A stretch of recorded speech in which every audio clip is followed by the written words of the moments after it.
Welcome back, everyone. Our news director, Joey Barnes, is taking the reins of Next to Nature. This week, he and Dr. John Long get their hands on a creepy-looking creature that's rare to see.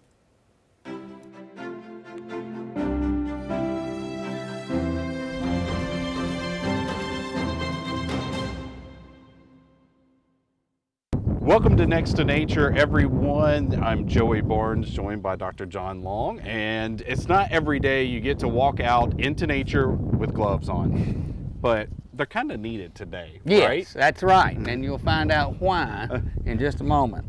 Tell us what we're talking about. Okay, so first of all, when I open this thing up and I pull it out, you're gonna think it's a snake at first, so don't worry, and it's quite dead. So, but anyway. The surprise is what we have today. A giant salamander. That's correct. That's correct. This is a giant salamander.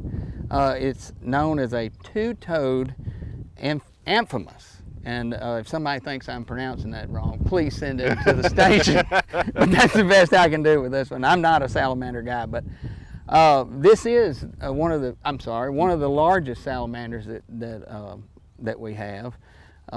It's two-toed because it does, as you can see, it has two toes. Yeah. And there's also a one-toed, and there's also a three-toed, and so that's the identifying characteristics of it. John, when you look at this, you don't expect them to be, I guess I didn't expect it to be so long. Right. But it's those toes that really make it different and kind of really identify it. That is correct.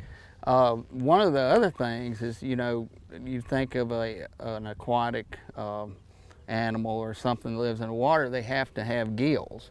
Well, this salamander, it has slits, and you can see those on the side. Yeah, right there. Of the slits, and that's their gills. That's the way they breathe. It really feels like a catfish. It has that very same texture, and it also smells very fishy. And so, John, these things, you mentioned that it was found in a pond, right. Kind of a spillway, but they live in the banks. They live kind of along the bank beds of ponds, lakes, with a crawfish, right. so to speak. Which is one of their foods that they eat on, aquatic animals, things of that nature. As you said, crawfish, and they have a really vast diet. And they're found all over Mississippi? They are. They're quite common, but you just don't see them as much as you would others. One of the things is fishermen will catch these, and they obviously look like an eel, and so the fishermen catch them, and they don't like them because of the fact they're eating small fish or eating the bait fish or things like that. So I wouldn't say it's a nuisance, but it definitely a nuisance to fishermen. No doubt about it. And it's kind of a creepy looking creature, no doubt.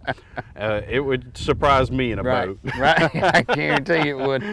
All right, well, the giant salamander. All right, thanks, Dr. Long. Thank you for joining us, and we'll be back next week with another Next to Nature.